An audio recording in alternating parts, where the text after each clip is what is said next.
Bismillahirrahmanirrahim. Assalamu alaikum. This is Dr. Ghufran Babar and you're watching my YouTube channel.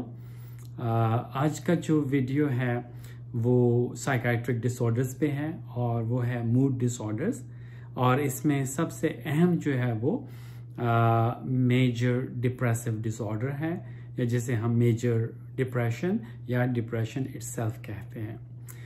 इससे पहले कि हम इस टॉपिक पे मज़ीद गुफ्तगू करें, please subscribe to my channel and if you learn something please like this video and share it with your friends. So major depressive disorder या डिप्रेशन के अंदर जो सिम्टम्स होते हैं, जो अलामात होती हैं, उसमें अ फीलिंग ऑफ गिल्ट जो है लोगों को महसूस होती है कि बहुत ज़्यादा किसी बात का अपने ऊपर असर ले लेते हैं कि मेरी वजह से है, अपने आप को मुजरिम तस्वुर करते हैं। तो फीलिंग ऑफ गिल्ट जो है जो कि परसिस्टेंट हो, मुसलसल रहे, वो आपको आपका डिप्रेशन के अंदर हिस्सा होता है। इसके अलावा स्लीप डिस्टर्बेंस, बाज़ लोगों में स्लीप बिल्कुल ख़त्म हो जाती है, नींद नहीं होती, या बाज़ लोगों को बहुत ज़्यादा नींद आती है।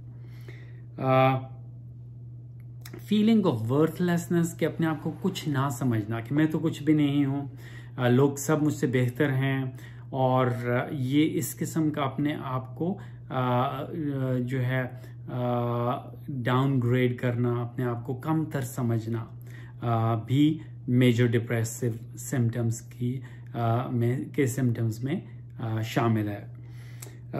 एनर्जी लेवल जो है लो होता है और अक्सर थके रहते हैं डिप्रेशन के मरीज़।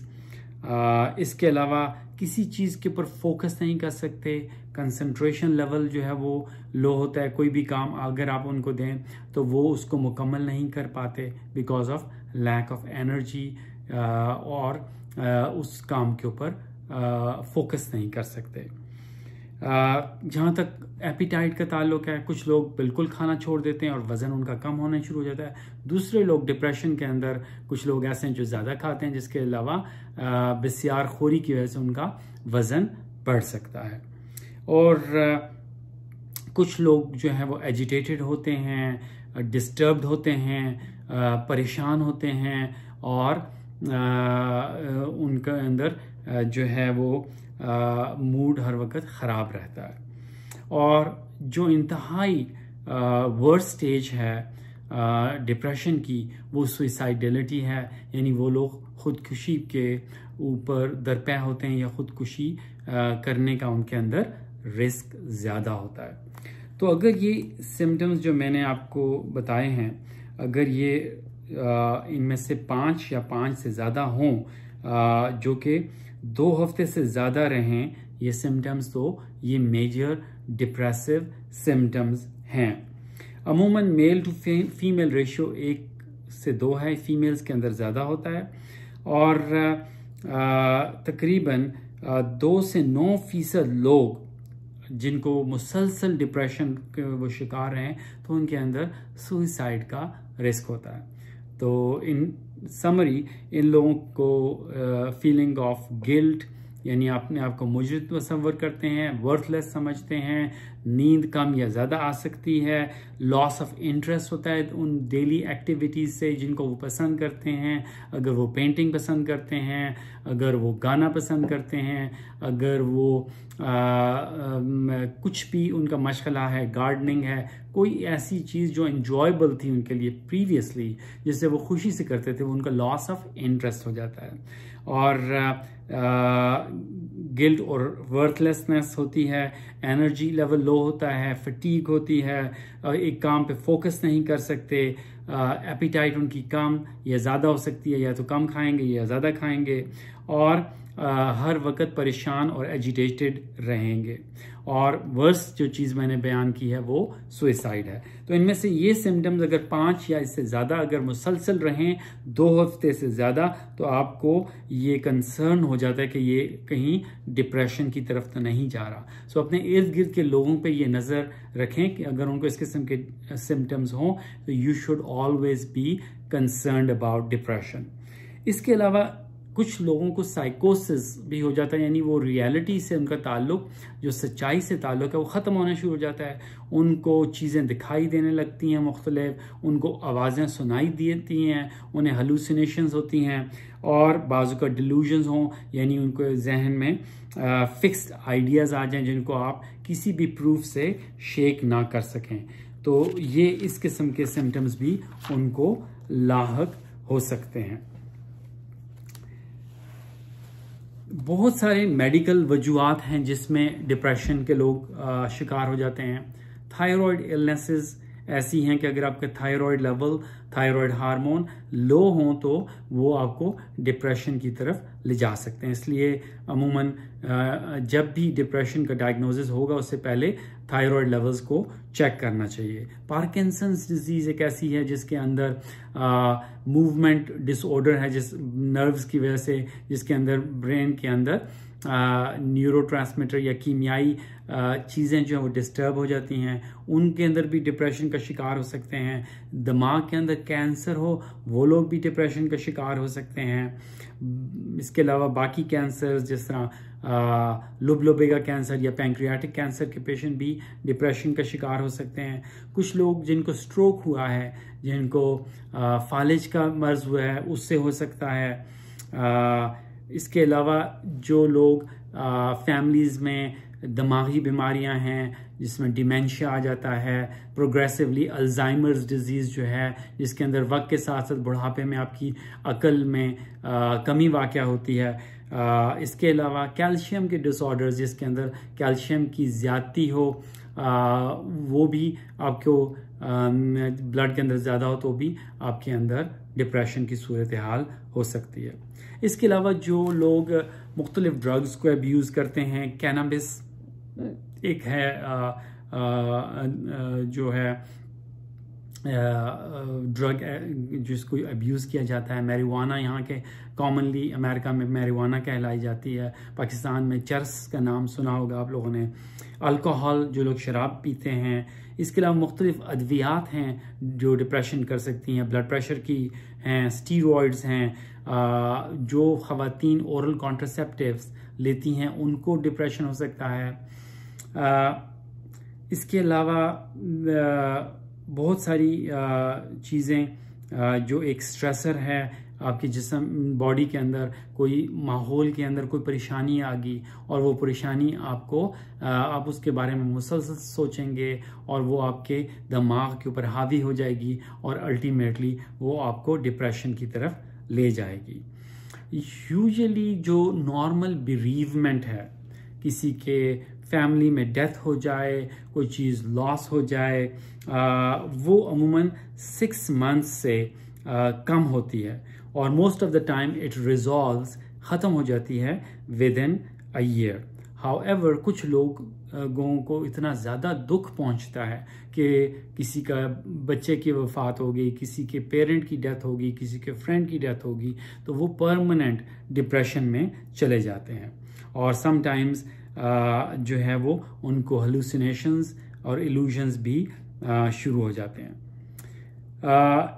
माइल्डर फॉर्म ऑफ डिप्रेशन जो है उसको डिस्थाइमिया कहते हैं, जिसमें 2 डिप्रेसिव सिम्टम्स जो मैंने आपको लिस्ट बताई थी उसमें से कोई से 2 हो सकते हैं और वो तकरीबन 2 साल से ज़्यादा अरसे तक वो रहें तो भी उन्हें डिस्थाइमिया कहते हैं। पोस्टपार्टम डिप्रेशन बच्चे की विलादत के बाद बहुत कॉमन है और ये अमूमन 1 महीने के अंदर अंदर with in 1 month of delivery of the baby और 10% ख़वातीन को हो सकता है। तो ये बहुत अहम बात है कि ख़वातीन जिन्होंने बच्चे की पैदाइश की हो उनका फैमिली जो है इग्नोर ना करे, उनका ख्याल रखें। Husbands, mother in laws, brothers and sisters, वो सब उन ख़वातीन का ख्याल रखें because of high risk of postpartum depression. और यही पोस्टपार्टम डिप्रेशन बहुत नुकसानदेह हो सकता है। पोस्टपार्टम ब्लूज़ कहते हैं जो कि 2 हफ्ते के अंदर अंदर शुरू हो जाएं, जिसमें फीलिंग ऑफ सैडनेस, मूडीनेस, कभी कभी इमोशंस उनके लेबाइल हो जाते हैं, चेंज होते हैं उनके इमोशंस, लेकिन कोई भी उनके अंदर थॉट या तो अपने आप को नुकसान पहुंचाने की या बेबी को नुकसान पहुंचाने की नहीं होती। पोस्टमार्टम डिप्रेशन जो है वो ज़रा ज़्यादा सिवियर होता है, 1 to 3 months आफ्टर डिलीवरी होता है, और इसके अंदर जो बाकी चीज़ों के अलावा आपका मूड जो है डिप्रेस्ड होता है, सैड होते हैं, आपके इमोशन बाजू का चेंज होते हैं, आप कभी कभी एजिटेटेड होते हैं, गुस्सा आता है। लेकिन इसके साथ साथ पोस्टमार्टम डिप्रेशन में आप अपनी जान भी ले सकते हैं, सुसाइड, या फिर बच्चे की जान भी ली जा सकती है। सो पोस्टमार्टम डिप्रेशन बहुत सीरियस कंडीशन है, इसलिए इसके ऊपर नज़र रखें और फौरी तौर पे ट्रीटमेंट जो है वो हासिल करें अगर वेमेन को पोस्टमार्टम डिप्रेशन हो जाए। पोस्टमार्टम साइकोसिस एक और कंडीशन है जो with in 2 to 3 weeks of delivery शुरू होती है। साइकोसिस का मतलब यही है कि आपने रियलिटी को छोड़ दिया। रियलिटी का मतलब जो चीज़ें आपको सही नज़र आ रही वो ना नज़र आएं, बल्कि आपको अजीब व गरीब चीज़ें नज़र आएं, आपको हलूसिनेशंस हों, ऐसी चीज़ जो मौजूद नहीं है वो आपको नज़र आए। इसमें कैरेक्टर्स हो सकते हैं, पीपल हो सकते हैं, या आपको थॉट्स हो सकती हैं जो कि आपको सोच आ रही है बार बार और वो आपके जहन से नहीं निकल रही और वो आपको डिस्टर्ब कर रही है। और बिहेवियर डिसऑर्गेनाइज्ड होगा, वो ख़वातीन अपना ख्याल नहीं रखेंगी, अच्छी तरह ड्रेसअप नहीं होंगी, अब बाल कंघी नहीं करेंगी, और इस साइकोसिस के अंदर भी आपको जो वहम होंगे मुख्तलिफ़ किस्म के जहन में पैदा होंगे, और thoughts of hurting the baby, जो बच्चा पैदा हुआ है उसको भी नुकसान पहुंच सकता है, यानी माँ अपने बच्चे को मार भी सकती है। तो इस लिहाज से ये कंडीशन बहुत सीरियस है। तो एटिपिकल डिप्रेशन जो है उसमें मुख्तलिफ जो है वो और सिम्टम्स हो सकते हैं, मसलन वज़न बढ़ना, नींद ज़्यादा आना, फीलिंग ऑफ रिजेक्शन और सेंसिटिव, कि लोग अपने आप को ये महसूस करें कि मेरा तो कोई ख्याल नहीं रखता, मैं अहम नहीं हूँ, और ये रिजेक्शन की फीलिंग जो है वो आपके मूड को सैड कर दे। बच्चों में भी हो सकती है कि पेरेंट मेरा ख्याल नहीं करते या मेरे भाई बहन को ज़्यादा प्रेफर कर रहे हैं, तो ये रिजेक्शन की फीलिंग आ जाती है और बच्चे और बड़े बहुत सेंसिटिव हो जाते हैं। इसके अलावा सीजनल डिप्रेशन भी होता है। बाज़ मौसमों के अंदर, अमूमन विंटर के अंदर लोग डिप्रेस मूड का शिकार हो जाते हैं, और इसीलिए लोग विंटर में यानी सर्दियों में वेकेशन पे जाना पसंद करते हैं, क्योंकि जो ठंडे इलाके हैं जहाँ पे बर्फ़ बहुत होती है, अमेरिका के अंदर जो स्टेट्स जो हैं मिड वेस्ट के अंदर जहाँ पे बहुत ज़्यादा सर्दी होती है, बर्फ़ बहुत पड़ती है, दिन छोटे हो जाते हैं, वहाँ पे डिप्रेशन का चांस ज़्यादा है। और going for a few weeks to warmer states या गर्म जगहों पे जाने से, ज़्यादा सन एक्सपोजर से वो डिप्रेशन जो है कम हो सकता है और ट्रीट हो सकता है। तो ये बहुत अहम बातें हैं डिप्रेशन के अंदर। अब डिप्रेशन को ट्रीट कैसे किया जाएगा? एक तो ये है कि मेडिकेशंस हैं और एक है साइकोथेरेपी, कि उनसे आप बातें करें, उनको टाइम दें, उनको तवज्जो दें, उनके अंडरलाइन फियर्स जो हैं उनको अंडरस्टैंड करें, और प्यार और मोहब्बत से वो जो उनकी सैडनेस है और रीएश्योरेंस से उनकी सैडनेस को दूर किया जाए। और साइकोथेरेपी के सेशंस होते हैं, साइकोथेरेपिस्ट हैं जो कि टॉक करते हैं पेशेंट से और उनको उस डिप्रेशन से निकालने की कोशिश करते हैं। इसके साथ साइकेट्रिक केयर में आपको SSRIs एक ग्रुप ऑफ मेडिकेशंस है जो कि डिप्रेशन के अंदर दी जाती है, और एटिपिकल SSRIs के अंदर फ्लॉक्सिटीन, सर्टोलिन, पैरोक्सिटीन, सिटालोप्रैम और लंबी लिस्ट है। और एटिपिकल एंटीडिप्रेसेंट्स में ब्यूप्रोपियोन, ट्राज़ोडोन शामिल हैं। इनके साइड इफ़ेक्ट्स भी हैं, और ये वीडियो क्योंकि लंबा हो जाएगा इसलिए मैंने उस पर ज़्यादा तवज्जो नहीं दी।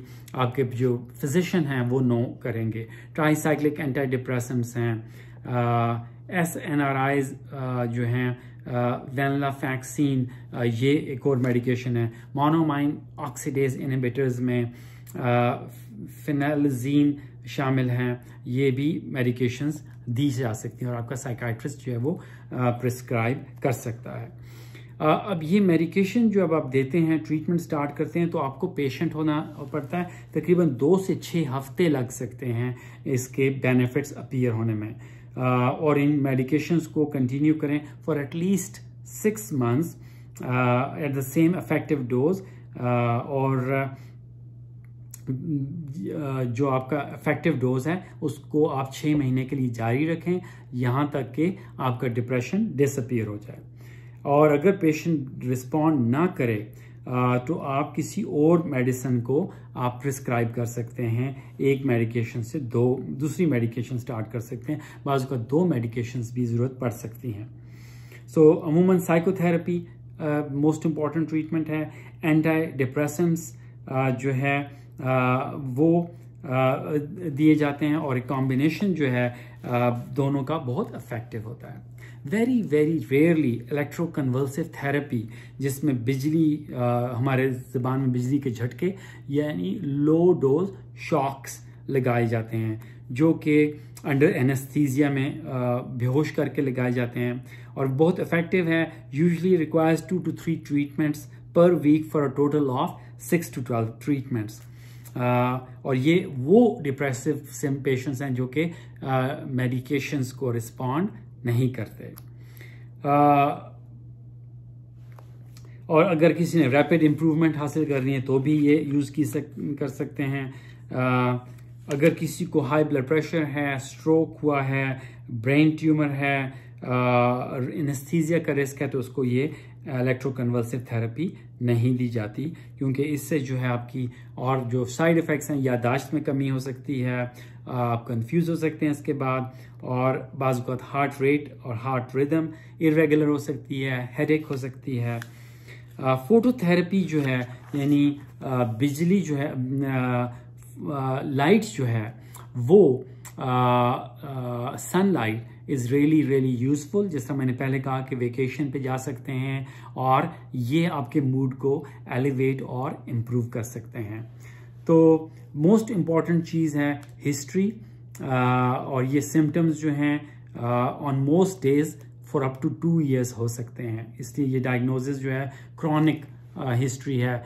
नॉर्मल बेरीवमेंट यानी किसी की डेथ के ऊपर जो अफसोस होता है वो अमूमन 6 months तक होता है, और most of it is gone by 1 year। और ये जो है, ये जो मेजर डिप्रेशन है, ये 2 साल से ज़्यादा अरसे तक हो सकता है। और ट्रीटमेंट जिस तरह मैंने बता दिया कि साइकोथेरेपी, ड्रग ट्रीटमेंट और वेरी रेयरली इलेक्ट्रोकन्वल्सिव थेरेपी, जो बहुत ही रेयर कंडीशंस में आपको ज़रूरत पड़ सकती है।